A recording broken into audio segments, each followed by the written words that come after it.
अस्सलाम वालेकुम, मैं अब्दुल करीम। आज का हमारा टॉपिक पास्ट कंटिन्यूस टेंस। इससे पहले पास्ट सिंपल पे हमने बात की थी, आज बारी है पास्ट कंटिन्यूस के हवाले से। इसमें मैं मजीद आपको इजाफी बताऊंगा कि वर्ब की आईएनजी फॉर्म जब हम लगाते हैं किस स्ट्रक्चर्स और किस फार्मूले के तहत लगाते हैं, क्या रूल्स होते हैं उसके।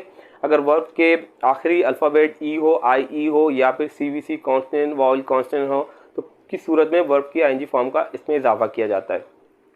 मजीद आपसे गुजारिश की जा रही है मेरे चैनल को सब्सक्राइब कर लीजिए, वीडियो को लास्ट तक यानी आखिर तक वॉच कर लीजिए। और इसके अलावा मैंने व्हाट्सअप नंबर अपना शेयर कर दिया है। आपको किसी किस्म की कन्फ्यूजन हो तो आप टेक्स्ट मैसेज कर सकते हैं, वॉइस मैसेज कर सकते हैं। आपको हर किस्म की कन्फ्यूजन का जवाब फौरी तौर पे मिल जाएगा। इसके अलावा आपको बता देता हूँ, सवाल आपका एडवांस से रिलेटेड हो, बिगनर से हो या फिर इंटरमीडिएट हो, जवाब आपको ज़रूर मिलेगा। तो इसमें आप बिल्कुल भी शाये ना हो, कोई भी सवाल आप पूछ सकते हैं। इंशाल्लाह आपका जवाब जो आपको जवाब दिया जाएगा उससे आपकी कन्फ्यूजन क्लियर हो जाएगी। बहरहाल अभी चलते हैं पास्ट कंटिन्यूस के हवाले से। पास्ट कंटिन्यूस के अंदर सबसे पहले स्ट्रक्चर डिस्कस करते हैं। Subject, was were plus verb की आईएनजी फॉर्म, और उसके बाद ऑब्जेक्ट। सब्जेक्ट काम करने वाला, और इसके अलावा ऑब्जेक्ट जिस पे काम किया जा रहा हो, और वर्ब डिफाइन करता है दोनों के दरमियान जो हालत हो, एक्शन हो, ताल्लुक हो, उसको।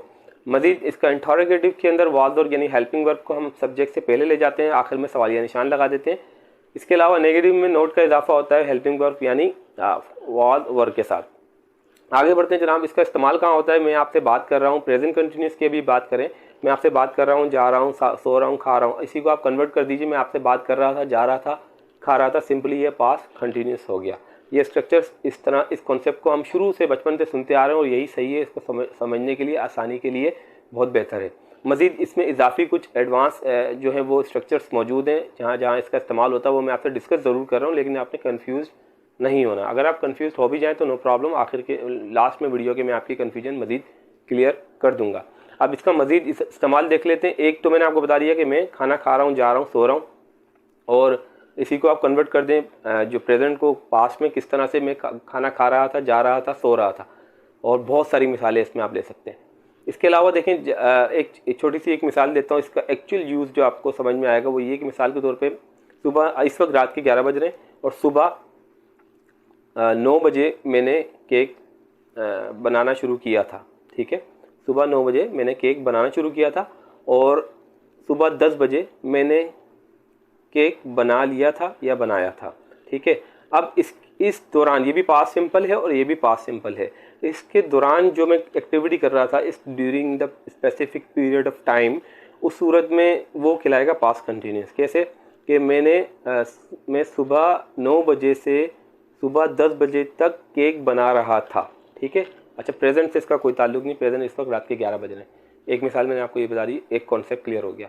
मज़ीद इसका बड़ा बेहतरीन इस्तेमाल, ये कॉन्सेप्ट आप ज़रूर लीजिएगा, वो ये कि जब भी आप कोई स्टोरी सुनाते हैं उसके बैकग्राउंड को जो आप डिफ़ाइन करते हैं, इमेजनरी जो होता है जिस तरह, उसमें पास्ट कंटिन्यूस का इस्तेमाल बहुत ज़्यादा होता है। मिसाल के तौर पे आप बता रहे होते हैं कि आपकी कोई स्टोरी हो या कोई इवेंट हो या आपकी जर्नी हो, तो बताते हैं कि मैं सुबह अर्ली मॉर्निंग उठा, मैंने देखा कि जो है वो परिंदे जो है वो गाना गा रहे थे, और जो है वो जो बारिश हो रही थी और बर्फ़बारी हो रही थी और ठंडी हवाएं चल रही थी।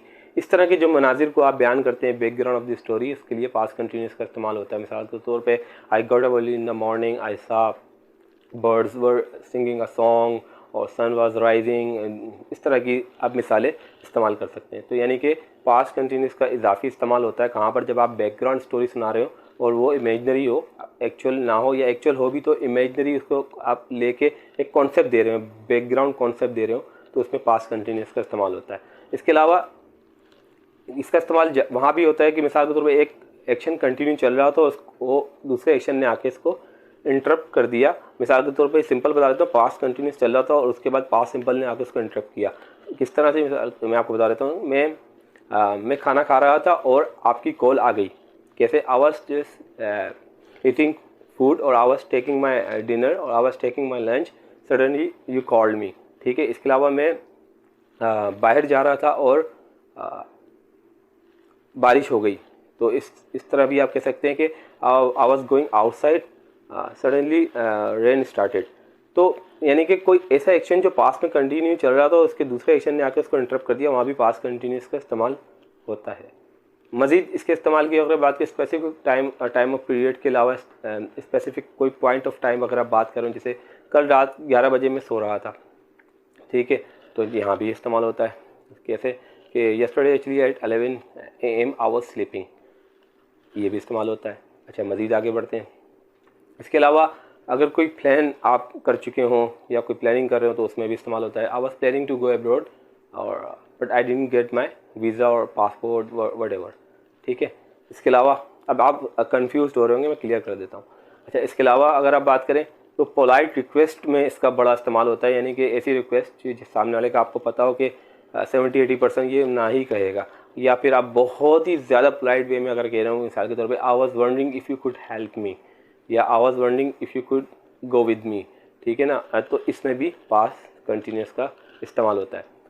अब कन्फ्यूजन को क्लियर कीजिए, 3 कॉन्सेप्ट बता रहा हूँ, इसी को ले लीजिए, ईजी हो जाएगा। क्या? सबसे पहला वाला जो हम बचपन से सुनते आ रहे हैं, देसी स्टाइल, मैं खाना खा रहा हूँ, जा रहा हूँ, सो रहा हूँ, प्रेजेंट कंटिन्यूस को कन्वर्ट कर दें पास्ट कंटिन्यूस में, मैं खाना खा रहा था, जा रहा था, सो रहा था। एक तो ये रख लें, क्लियर। दूसरा, बैकग्राउंड, जो स्पेशल मैंने एक नई एडिशन चीज़ आपको बताई, इसको आप ज़रूर लें कि बैकग्राउंड ऑफ द स्टोरी को डिफाइन करते हुए भी इमेजनरी हो या ना हो, उस सूरत में भी आप पास्ट कंटिन्यूस का इस्तेमाल करें। तीसरा, पोलाइट रिक्वेस्ट फॉर प्रेजेंट, ठीक है ना, पोलाइट रिक्वेस्ट जो मैंने आपको बताई कि आई was wondering if you could help मी। 3 इस्तेमाल तो बेहतरीन। उसके बाद बाकी अगर आपको हैबिट वाले और इसके अलावा आपको प्लान वाले और इसके अलावा जो इंटरप्टेड वाले कंफ्यूज कर रहे हैं तो फिलहाल उसको साइड में रख दें, समझने के लिए था। आगे बढ़ते हैं, मैंने आपसे कहा था कि मैं आपको बताऊंगा कि किस रूल के तहत ING इसमें लगाया जाता है। मिसाल के तौर पे अगर वर्ब के लास्ट अल्फ़ाबेट ई हो तो ई को काट देते हैं, ठीक है, और ING का इजाफा कर देते हैं, ठीक है, जैसे टेकिंग हो जाता है। आगे चलते हैं। इसके अलावा अगर कोई वर्ब का अल्फ़ाबेट लास्ट वाले IE हो, जैसे लाए, तो IE को काट देंगे, Y का इजाफा करेंगे और ING लगा देंगे, ठीक है, लाइंग। इसके अलावा CVC, कॉन्सनेंट वॉयल कॉन्सनेंट, यानी स्टॉप, तो उस सूरत में स्टॉप का आखिर का P बढ़ा देंगे, दोबारा डबल P हो जाएगा और ING लगा देंगे। इस रूल के तहत आप इसको इस्तेमाल कर सकते हैं। उम्मीद करता हूँ आपको मेरी वीडियो पसंद आई होगी, कॉन्सेप्ट क्लियर हुए होंगे, और आपसे गुजारिश है काइंडली दोबारा कि मेरे चैनल को सब्सक्राइब कर दीजिए और शेयर कर दीजिए मेरी वीडियो को, और लाइक भी कर दीजिए। अपना ख्याल रखिएगा। अल्लाह हाफिज़।